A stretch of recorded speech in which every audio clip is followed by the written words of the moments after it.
Michael Kiwanis on Six Music. I'm getting ready. Before that, the Arctic Monkeys, Fake Tales of San Francisco. You're with Laura Laverne, and I am with Boots Electric, aka Jesse Hughes. Welcome to the show. How are you? I'm very good, baby. I'm much better now. Are you? You've been, what, last night you were playing? You had what's going on? It was an unbelievable show last night. We were playing, and I had 106-degree fever. Oh my goodness. Yes. And in the metric system, that's like 211, I think. Yeah. I'm pretty sure the conversion comes out to 211. Well, you're basically, you were steam last night. I was living human steam, and when we went home, I soaked my mattress with sweat from my human steams. It was amazing. that is, I think, the ultimate rock and roll way to end an evening. It was. Either that or throwing a TV out of your hotel room window, which I think is just so passé. Yeah, no one's doing it anymore. No, the mattress steaming is taking it to the next level. You know what? Mattress steaming is taking it to the next level. And I sweated out all my Ribena, so it was... Yeah, I mean, you are a fan of the British beverage that you just mentioned, which is exciting. I saw you swigging from a carton there. I just want to take a moment to say to all the British peoples, Ribena is simply the greatest thing that you've ever given me as a person and as a human. I feel like global warming might possibly stop just every time you take a swig off a black currant bit of heaven. You are one of us now. We've taken you to our bosom collectively as a nation. I'm going to call Mom. They've accepted me into their tribe. Well, listen, welcome to the programme, and I do hope you feel welcome.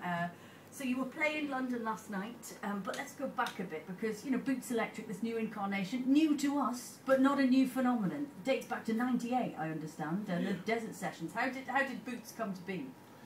Joshua Homme, my best friend, was trying desperately again to bring me into rock and roll, and I was refusing because I saw my future as like a Republican legislature, member, sure. Passing laws, helping, and so I was just about to get married, and he brought me out there, and I rollerbladed.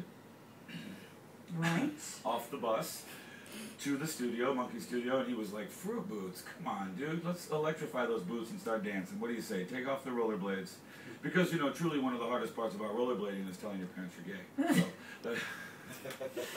So you're on blades, you're christened Boots Electric. You're on blades, I love it. He's existed since then. How did you know it was time to take them out to vinyl and to make the translation? When did that idea come about? It's more of like a vanity meter.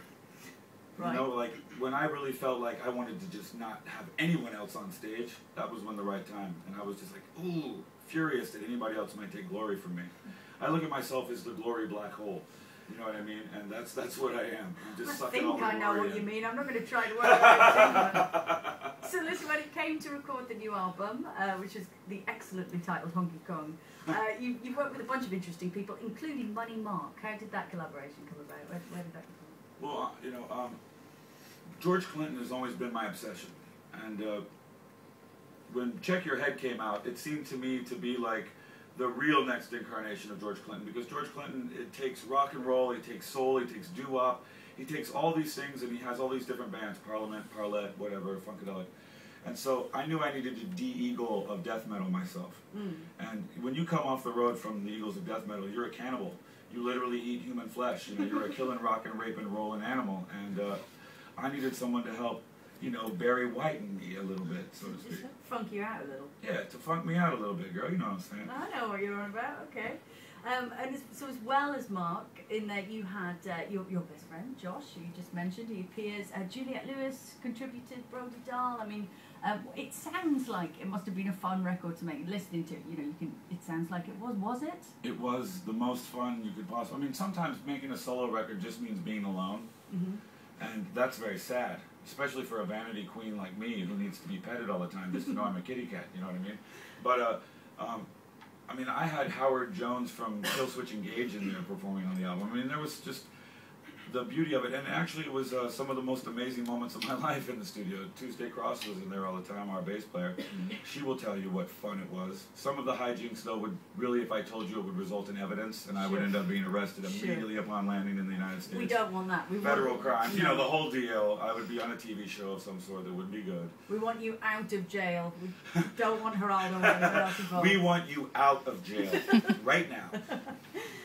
Okay, so listen, you're going to play a couple of tracks for us. What are we going to hear first? Complexity.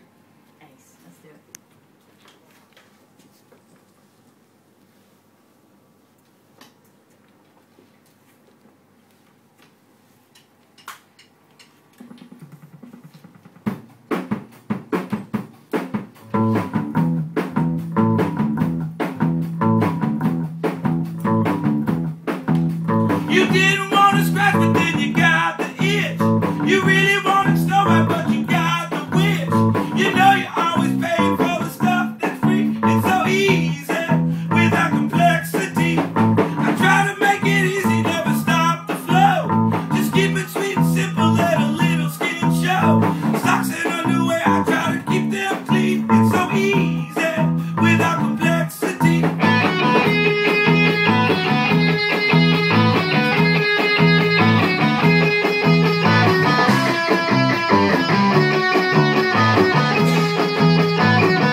live music from the brilliant new album Honky Gong, and we'll be chatting to the band a bit more after this.